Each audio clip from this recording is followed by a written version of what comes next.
স্থানীয় সংবাদ শুনছেন Birbhum news TV YouTube channel থেকে। আজকের বিশেষ খবর, 100 দিনের কাজ আবাস যোজনা সহ বিভিন্ন প্রকল্পে রাজ্যের পাওনা টাকা মেটানোর ব্যাপারে প্রধানমন্ত্রী যৌথ কমিটি করার আশ্বাস দিয়েছেন বলে জানিয়েছেন মুখ্যমন্ত্রী মমতা বন্দ্যোপাধ্যায়। বিজেপি রাজ্যে দুর্নীতি ও বঞ্চনার অভিযোগ তুলে প্রধানমন্ত্রীকে চিঠি দিয়েছে। রাজ্য সরকার সচিবালয় নবান্নে নিরাপত্তা বাড়ানোর সিদ্ধান্ত নিয়েছে। প্রাথমিকে নিয়োগ প্রক্রিয়ার প্যানেল প্রকাশের উপর স্থগিতাদেশ দিয়েছে হাইকোর্টের ডিভিশন বেঞ্চ। মুর্শিদাবাদের সুতিতে রেল লাইনের ওপর রিলস ভিডিও বানাতে গিয়ে ট্রেনের ধাক্কায় প্রাণ হারিয়েছে 3 স্কুল পড়ুয়া, আহত 2। সাহিত্যিক স্বপ্নময় চক্রবর্তী এবং তারাশিন বাসকে এ রাজ্য থেকে এবারের সাহিত্য একাডেমি পুরস্কার পাচ্ছেন। আসছি বিস্তারিত খবরে। 100 দিনের কাজ আবাস যোজনা প্রকল্প সহ বিভিন্ন খাতে কেন্দ্রের তরফে রাজ্যের যে পাওনা টাকা রয়েছে, মুখ্যমন্ত্রী মমতা বন্দ্যোপাধ্যায় প্রধানমন্ত্রী নরেন্দ্র মোদীর কাছে তার হিসাব দিয়েছেন। রাজ্যের বিভিন্ন দাবি দাওয়া নিয়ে মুখ্যমন্ত্রী দিল্লিতে নতুন সংসদ ভবনে প্রধানমন্ত্রীর সঙ্গে সাক্ষাৎ করেন। প্রায় 25 মিনিট বৈঠকের পরে মুখ্যমন্ত্রী সাংবাদিকদের বলেন, গোটা বিষয়টি মন দিয়ে শুনে খতিয়ে দেখার আশ্বাস দিয়েছেন প্রধানমন্ত্রী। কেন্দ্র এবং রাজ্য সরকারের বিভিন্ন দপ্তরের সংশ্লিষ্ট আধিকারিকদের নিয়ে যৌথ কমিটি করার কথাও বলেছেন তিনি। पीएम ने आज कहा है कि उनका ऑफिसर और हमारा ऑफिसर मिलकर जॉइंट मीटिंग होगा, उसमें अगर कोई क्लैरिफिकेशन को जरूरत हो, मैंने वो क्लैरिफिकेशन तो हमने 195 बार दे दिया, तो उसका बाद भी जरूरत हो तो एक मीटिंग जरूर कर सकते हैं officer to officer, and they can decide the formula in federal structure. हमने चाहते हैं गरीब लोगों को रुपया बंद करके रखना ठीक नहीं है, ये हम लोगों ने कहा है। प्राइम मिनिस्टर ध्यान से सुना और कहा है ठीक है, हम 2 ऑफिसर स्टेट का सेंट्रल को बैठ के मीट करके इसको कोई डिसीजन हम ले लेंगे। এই কমিটি সমগ্র পরিস্থিতি পর্যালোচনা করে পরবর্তী সিদ্ধান্ত নেবে বলে মুখ্যমন্ত্রী জানান। তিনি আজ প্রধানমন্ত্রীর কাছে বিভিন্ন প্রকল্পে গরিব মানুষদের টাকা আটকে না রাখার আর্জিও জানিয়েছেন। বিজেপি রাজ্যে দুর্নীতি ও রাজ্যের মানুষকে বঞ্চনার অভিযোগ তুলে প্রধানমন্ত্রীকে চিঠি দিয়েছে। বিরোধী দলনেতা শুভেন্দু অধিকারী প্রধানমন্ত্রীকে লেখা এক চিঠিতে রাজ্যে ব্যাপক দুর্নীতি এবং কেন্দ্রীয় সরকারের প্রকল্পের সুবিধা থেকে রাজ্যের মানুষকে কিভাবে বঞ্চিত করা হচ্ছে তা উল্লেখ করেছেন। এক্স হ্যান্ডেলে এক বার্তায় শুভেন্দু বলেন, বিভিন্ন প্রকল্পের বরাদ্দ অর্থ নিয়ে রাজ্যে লাগাম ছাড়া দুর্নীতি চলেছে। এর ফলে কেন্দ্রীয় সরকারের কয়েক হাজার কোটি টাকার অপচয় হয়েছে বলে তার অভিযোগ। গতকাল কয়েকজন বিধায়ককে সঙ্গে নিয়ে হঠাৎই রাজ্য সচিবালয় নবান্নে হাজির হন বিরোধী দলনেতা। দেখা করেন মুখ্য সচিব হরিকৃষ্ণ দ্বিবেদীর সঙ্গে। বাইরে উপস্থিত সাংবাদিকদের তিনি বলেন, শৌচালয় আবাস যোজনা, প্রধানমন্ত্রী কিষাণ সম্মান নিধি থেকে হার ঘর নল সে জল, বার্ধক্য বিধবা ভাতা, চাকরি দিয়ে সর্বস্তরে মানুষকে বঞ্চিত করছে এই সরকার। যিনি রাজ্যের 60 লক্ষ সরকারি কর্মচারীকে বঞ্চিত করছেন, পেনশনারদের বঞ্চিত করছেন, মেধাযুক্ত কর্মপ্রার্থীদেরকে চাকরি দেওয়ার ক্ষেত্রে বঞ্চিত করছেন। যে রাজ্য থেকে 50 লক্ষ লোক পরিযায়ী শ্রমিক হিসেবে বাইরের রাজ্যে যায়, সেই রাজ্যের মুখ্যমন্ত্রী প্রধানমন্ত্রীর কাছে গিয়ে বঞ্চনার কথা উনার মুখে অন্তত মানায় না। রাজ্যের দাবি দাওয়া নিয়ে তৃণমূল কংগ্রেস সাংসদরা সংসদে সোচ্চার হতে ব্যর্থ হয়েছেন বলে সিপিআইএম কটাক্ষ করেছে। দলের রাজ্য সম্পাদক মোহাম্মদ সেলিম মুখ্যমন্ত্রীর দিল্লিতে প্রধানমন্ত্রীর সঙ্গে বৈঠককে রাজনৈতিক বৈঠক বলে উল্লেখ করেন। মমতা ব্যানার্জি এবং মমতা ব্যানার্জি তৃণমূলের এমপিরা বিরোধী নয়, সাজানো বিরোধী। যে সময় লড়াই চলছে বিরোধীদের এককাট্টা হওয়ার এবং এককাট্টা হয়ে বিজেপিকে টেক দেম আউট, তখন দাঁড়িয়ে তিনি তার সাংগপাঙ্গদের নিয়ে বললেন, তারা কিছু মনে করবেন না, ওদের একটু মাঝে মাঝে সিঁড়িতেও দাঁড়াতে হয় আর মাঝে মাঝে আপনার অফিসেও আসতে হয়। আসলে বিরোধী শূন্য বিধানসভা এবং বিরোধী শূন্য লোকসভা আরএসএস চায়, কোথাও মোদীকে সামনে রেখে চায় আর কোথাও মমতাকে সামনে রেখে চায়। বিজেপি সংসদীয় ব্যবস্থাকে ভেঙে ফেলার চেষ্টা চালাচ্ছে বলেও তিনি অভিযোগ করেন। এর বিরুদ্ধে বামফ্রন্ট আগামীকাল রাজ্য জুড়ে ও 23 তারিখ কেন্দ্রীয়ভাবে প্রতিবাদ কর্মসূচি করবে বলেও সেলিম জানিয়েছেন। নিয়মিত খবরগুলি শোনবার জন্য ভিডিওর নিচে থাকা সাবস্ক্রাইব বাটনটি ক্লিক করুন এবং পাশে থাকা বেল আইকনটি ক্লিক করতে ভুলবেন না।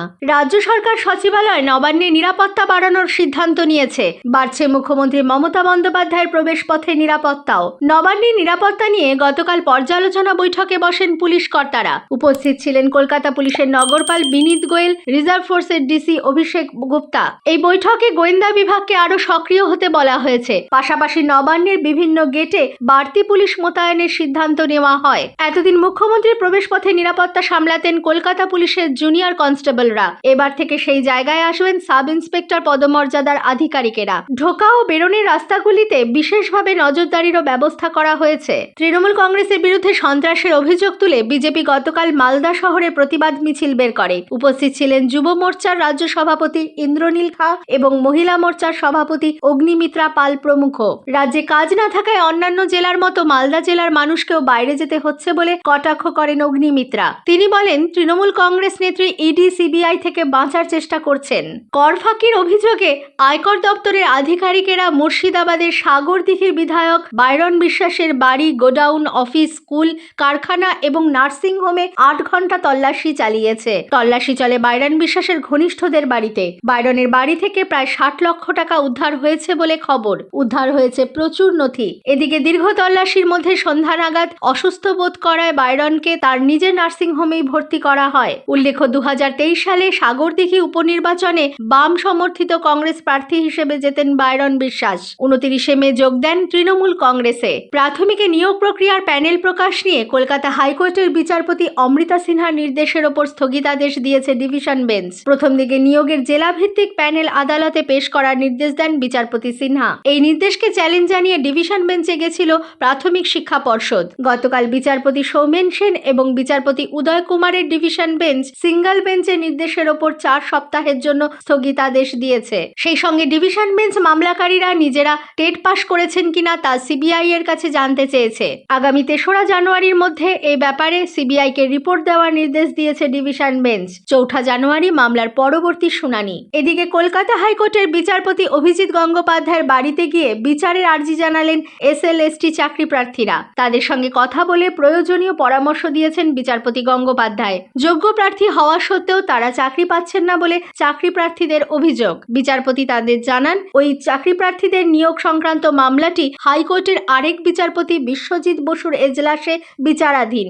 এই মামলা যেসব আইনজীবীরা লড়ছেন তাদের সঙ্গে কথা বলার পরামর্শ দেন তিনি। লিগ্যাল এইড সেলে যাওয়ার জন্য তিনি বলেছেন। এরপর চাকরি প্রার্থীরা সুকিয়া স্ট্রিটে তৃণমূল কংগ্রেসের রাজ্য সম্পাদক কুণাল ঘোষের বাড়িতেও যান, তবে তার সঙ্গে দেখা হয়নি বলে জানা গেছে। মুর্শিদাবাদের সুতি থানার আহনিন ব্রিজে রেল লাইনের উপর রিলস ভিডিও করতে গিয়ে ট্রেনের ধাক্কায় 3 স্কুল পড়ুয়ার মৃত্যু হয়েছে। গুরুতর জখম আরও 2 ছাত্র হাসপাতালে চিকিৎসাধীন। ইংলিশ সাহাপাড়া গ্রামের বাসিন্দা 10ম শ্রেণীর ওই 5 পড়ুয়া গতকাল বিকেলে ব্রিজের উপর দাঁড়িয়ে ভিডিও করার সময় আপকুলিক এক্সপ্রেস তাদের ধাক্কা দেয়। ছিন্ন ভিন্ন হয়ে ঘটনাস্থলেই মৃত্যু হয় শামিউল শেখ, আমাউল শেখ, রিয়াজ শেখের। গুরুতর আহত রোহিত শেখ ও আকাশ শেখের চিৎকারে স্থানীয়রা ছুটে এসে তাদের উদ্ধার করে হাসপাতালে পাঠান। অকাল বৃষ্টিতে আলু চাষে লোকসান হওয়ায় মানসিক অবসাদে পূর্ব বর্ধমানে ফের এক কৃষকের আত্মহত্যার ঘটনায় এলাকায় শোকের ছায়া। কালনার সুলতানপুরের ভাটরা গ্রামের বাসিন্দা বছর 48-এর হাসমুল মণ্ডল গতকাল সকালে নিজের বাড়িতে কীটনাশক খান। কালনা হাসপাতালে ভর্তি করা হলে সেখানেই তার মৃত্যু হয়। পরিবারের দাবি, ঋণ নিয়ে 3 বিঘা জমিতে আলু চাষ করছিলেন তিনি। রাজ্যে সর্বত্র ভূগর্ভস্থ জলের ভান্ডার ধরে রাখতে রাজ্য সরকার আগামী বছরের শুরুতেই নতুন একটি প্রকল্প হাতে নিচ্ছে। রাজ্যের জনস্বাস্থ্য কারিগরি দপ্তর গৃহীত এই প্রকল্পের আওতায় উপযুক্ত জায়গা চিহ্নিত করে সেখানে বৃষ্টির জল ভূগর্ভের নির্দিষ্ট স্তরে পাঠিয়ে দেওয়ার উপযোগী পরিকাঠামো গড়ে তোলা হবে। নতুন এই প্রকল্পের জন্য আগামী জানুয়ারি মাস থেকে পশ্চিমাঞ্চলের জেলাগুলিতে সমীক্ষার কাজ শুরু হবে। প্রত্যেক জেলায় এই প্রকল্প রূপায়ণের পরিকল্পনা থাকলেও পুরুলিয়া, পশ্চিম মেদিনীপুর, ঝাড়গ্রামের মতো শুষ্ক জেলাগুলিকে অগ্রাধিকার দেওয়া হচ্ছে। এরপর ধাপে ধাপে গোটা রাজ্যে এই প্রকল্প রূপায়ণ করা হবে। এজন্য জনস্বাস্থ্য কারিগরি দপ্তর সেন্ট্রাল গ্রাউন্ড ওয়াটার বোর্ডেরও সহায়তা নিচ্ছে। জানা গেছে, সমীক্ষা করে জায়গা চিহ্নিত করার পর সেখানে রিচার্জ ওয়েল বা পার্কোলেশন ট্যাঙ্কের মতো পরিকাঠামো গড়ে তোলা হবে। তার এক একটির জন্য খরচ পড়বে প্রায় 50 থেকে 70 হাজার টাকা। রাজ্য জুড়ে দ্রুত এই কাজ শেষ করতে প্রতিটি জেলা প্রশাসনকে বিশেষ উদ্যোগ নেওয়ার নির্দেশ দেওয়া হচ্ছে। এবছরের সাহিত্য একাডেমি পুরস্কার পাচ্ছেন সাহিত্যিক স্বপ্নময় চক্রবর্তী। জলের ওপর পানি উপন্যাসের জন্য তিনি এই সম্মান পেতে চলেছেন। আকাশবাণীর প্রাক্তন আধিকারিক স্বপ্নময় বাবু বহুদিন ধরে সাহিত্য সাধনায় ব্রতী। 2005-এ অবন্তীনগর উপন্যাসের জন্য তিনি বঙ্কিম পুরস্কার পান। রূপান্তর পরিবর্তনকামীদের নিয়ে গবেষণা ভিত্তিক উপন্যাস হলদে গোলাপের জন্য 2015 সালে পান আনন্দ পুরস্কার। তার এই সম্মানে খুশির হাওয়া সাহিত্য মহলে। আকাশবাণীকে দেওয়া একান্ত সাক্ষাৎকারে স্বপ্নময় বাবু জানান, কবি বন্ধু রাহুল পুরকায়স্থ প্রথম আমাকে জানালো, সরকারিভাবে আরো পরে জেনেছি। একটা তৃপ্তির জায়গা হলো, যে একটা স্বীকৃতি হলো। হ্যাঁ, তবে এটা লেখার সময় মনে হচ্ছিল উপন্যাসটা ভালোই লিখছি আমি। লেখার পরে খুবই ভালো প্রতিক্রিয়া পাচ্ছিলাম। সাঁওতালি ভাষায় জবাবাহা গল্প সংকলনের জন্য সাহিত্যিক তারাশিন বাসকেও পেয়েছেন সাহিত্য একাডেমি পুরস্কার। সাহিত্য জগতে তিনি পরিচিত টুরিয়া চাঁদ বাসকে নামে। হলদিয়ার বাবুপুর এগ্রিকালচারাল হাই স্কুলের ইংরেজি শিক্ষক তারাশিন বাবু ঝাড়গ্রামের লালগড়ের পানপুরিয়া গ্রামের বাসিন্দা। এবছর রাজ্য সরকারের শিক্ষারত্ন সম্মানও পেয়েছেন তিনি। 2015 সালে তাঁকে সম্মানিত করা হয় সাঁওতালি একাডেমির সারদা প্রসাদ কিস্কু পুরস্কারে। আসন্ন বইমেলার প্রস্তুতি নিয়ে গতকাল নবান্নে মুখ্য সচিব হরিকৃষ্ণ দ্বিবেদীর সঙ্গে বৈঠকে বসেন উদ্যোক্তা publishers and book sellers guild এবং প্রশাসনিক কর্তারা। বইমেলার সময় পার্কিংয়ের সমস্যা মেটাতে এবার করুণাময়ী এলাকার সেন্ট্রাল পার্ক সংলগ্ন সরকারি অফিসগুলির পার্কিংয়ের জায়গা ব্যবহারের সিদ্ধান্ত হয়েছে। মেলা প্রাঙ্গণে বাড়ানো হচ্ছে আলো, বায়ো টয়লেট এবং টাওয়ারের সংখ্যা। বৈঠকে উপস্থিত ছিলেন পুর ও নগর উন্নয়ন মন্ত্রী ফিরহাদ হাকিম, পরিবহন, বিধাননগর পুরসভা এবং কেএমডি এর আধিকারিকেরা। যাত্রী সুরক্ষা ও সংস্কারের কাজের জন্য কলকাতা ও হাওড়ার মধ্যে সংযোগকারী দ্বিতীয় হুগলি সেতু আজ রাতে সম্পূর্ণ বন্ধ থাকবে। হুগলি রিভার ব্রিজ কমিশনের অধীনে থাকা এই সেতুতে রাত 1টা থেকে 3টে পর্যন্ত দুদিকের রাস্তায় পুরোপুরি বন্ধ থাকবে বলে কলকাতা পুলিশের এক বিজ্ঞপ্তিতে জানানো হয়েছে। আসছি খেলার খবরে। মুম্বাই আইএসএল ফুটবলে মুম্বাই সিটি এফসি গতকাল 2-1 গোলে মোহনবাগান সুপার জায়ান্টকে হারিয়ে দিয়েছে। মুম্বাইয়ের পক্ষে গ্রেগ স্টুয়ার্ট, বিপিন সিং এবং মোহনবাগানের জেসন কামিন্স গোল করেছেন। অখেলোয়াড়োচিত আচরণের জন্য দু দলের মোট 5 জন ফুটবলারকে লাল কার্ড দেখতে হয়। এবারের আইএসএল এ এটাই মোহনবাগানের প্রথম পরাজয়। 8 ম্যাচে 19 পয়েন্ট নিয়ে মোহনবাগান লিগ তালিকার 3য় স্থানে আছে। সরকার জাতীয় ক্রীড়া সম্মান 2023 ঘোষণা করেছে। উত্তর 24 পরগনার নৈহাটির ঐহিকা মুখার্জি টেবিল টেনিসে এবার অর্জুন পুরস্কার পাচ্ছেন। বর্তমানে তিনি জাতীয় টেবিল টেনিসে অংশ নিতে হরিয়ানার পঞ্চকুলায় রয়েছেন। স্থানীয় সংবাদ শেষ হলো।